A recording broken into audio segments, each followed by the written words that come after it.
Friends, welcome back to C Kannada YouTube channel. ಎಲ್ಲರಿಗೂ ನಮಸ್ಕಾರ. ಇವತ್ತಿನ ವಿಡಿಯೋದಲ್ಲಿ ನಾನು ನಿಮಗೆ ಝೀರೋ ಬೇಸ್ಡ್ ಬಜೆಟ್ ಹೇಗೆ ತಯಾರಿಸಬಹುದು ಎಂಬುದನ್ನು ಹೆಜ್ಜೆಗಾಗಿ ತೋರಿಸಿಕೊಡುತ್ತೇನೆ. ಇದು ನಿಮ್ಮ ವೈಯಕ್ತಿಕ ಖರ್ಚುಗಳು ಅಥವಾ ಸ್ಮಾಲ್ ಬಿಸ್ನೆಸ್ಗಳಿಗಾಗಿ ಕೂಡ ಉಪಯೋಗಿಸಬಹುದಾಗಿದೆ. ಹಾಗಾದರೆ ನೋಟ್ಬುಕ್ ತೆಗೆದುಕೊಳ್ಳಿ, ಶುರು ಮಾಡೋಣ. ಮೊದಲು ನಿಮ್ಮ ತಿಂಗಳ ಆದಾಯವನ್ನು ಪಟ್ಟಿ ಮಾಡಿರಿ. ಇದು ನಿಮ್ಮ ವೇತನ, ಫ್ರೀಲಾನ್ಸರ್ ಕೆಲಸ, ಆನ್ಲೈನ್ ಬಿಸ್ನೆಸ್ ಆದಾಯ ಅಥವಾ ಬೇರೆ ಯಾವುದೇ ಹಣಕಾಸು ಅನ್ವಯವನ್ನು ಒಳಗೊಂಡಿರುತ್ತದೆ. ಉದಾಹರಣೆ, ವೇತನ 40,000, ಫ್ರೀಲಾನ್ಸ್ 10,000, ಒಟ್ಟು 50,000. ಈ ಸಂಖ್ಯೆಯನ್ನು ಹಾಕಿಕೊಳ್ಳಿ. ಇದು ನಿಮ್ಮ ಬಳಿ ಇರುವ ಹಣ. ಇದೀಗ ನಿಮ್ಮ ಎಲ್ಲ ಖರ್ಚುಗಳನ್ನು ಪಟ್ಟಿ ಮಾಡಿರಿ. ಅದರಲ್ಲೂ ನೆನಪಿಸಿಕೊಳ್ಳಿ: ಬಾಡಿಗೆ, ವಿದ್ಯುತ್, ಆಹಾರ, ಸಾರಿಗೆ, ಮನೋರಂಜನೆ, ಉಳಿತಾಯ, ವ್ಯಾಪಾರದ ಖರ್ಚು ನಿಖರವಾಗಿಯೂ ವ್ಯರ್ಥವಾಗಿಯೂ ಹೂಡಿಕೊಂಡಿ. ಈಗ ನಿಮ್ಮ ಆದಾಯವನ್ನು ಪ್ರತಿ ಖರ್ಚು ವಿಭಾಗಕ್ಕೆ ಹಂಚಿ. ಇದು ಸಂಪೂರ್ಣ ಆದಾಯವನ್ನು ಖರ್ಚುಗಳನ್ನು ನಿಮ್ಮದಾಗಿ ಸರಿಯಾಗಿ ಹಂಚಿಕೆ ಮಾಡಿ ಇಡೀ ಮೊತ್ತ ಶೂನ್ಯ ತಲುಪುವವರೆಗೂ.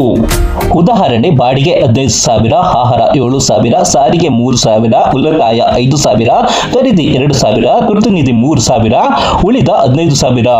ಪ್ರತಿಯೊಂದು ರೂಪಾಯಿಗೂ ಉದ್ಯೋಗ ಕೊಡಿ. ತಿಂಗಳಾದಂತೆ ನಿಮ್ಮ ಖರ್ಚುಗಳನ್ನು ಟ್ರ್ಯಾಕ್ ಮಾಡಿ ನೋಟ್ಬುಕ್, ಎಕ್ಸೆಲ್ ಶೀಟ್ ಅಥವಾ ಬಜೆಟ್ ಮಾಡುವ ಅಪ್ಲಿಕೇಶನ್ಗಳನ್ನು ಉಪಯೋಗಿಸಬಹುದು. ಒಂದು ವಿಭಾಗದಲ್ಲಿ ಹೆಚ್ಚು ಖರ್ಚು ಇದ್ದರೆ ಮತ್ತೊಂದು ವಿಭಾಗದಲ್ಲಿ ಅದನ್ನು ಸರಿಪಡಿಸಿ. ಆದರೆ ಯಾವಾಗಲೂ ನಿಮ್ಮ ಬಜೆಟ್ ಶೂನ್ಯದಲ್ಲಿ ಇರಲಿ.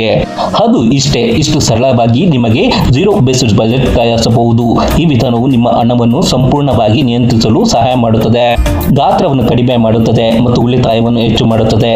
ಫ್ರೆಂಡ್ಸ್, ಈ ವಿಡಿಯೋಗೊಂದು ಲೈಕ್ ಕೊಟ್ಟು ಕಮೆಂಟ್ ಬಾಕ್ಸಲ್ಲಿ ಝೀರೋ ಬಜೆಟಿಂಗ್ ಮಾಸ್ಟರ್ ಎಂದು ಕಮೆಂಟ್ ಮಾಡಿ. ಇದುವರೆಗೆ ಯಾರು ನಮ್ಮ ಯೂಟ್ಯೂಬ್ ಚಾನಲ್ಗೆ ಸಬ್ಸ್ಕ್ರೈಬ್ ಆಗಿಲ್ಲ, ಸಬ್ಸ್ಕ್ರೈಬ್ ಬಟನ್ ಪ್ರೆಸ್ ಮಾಡಿ ಈಗಲೇ ಸಬ್ಸ್ಕ್ರೈಬ್ ಆಗಿ.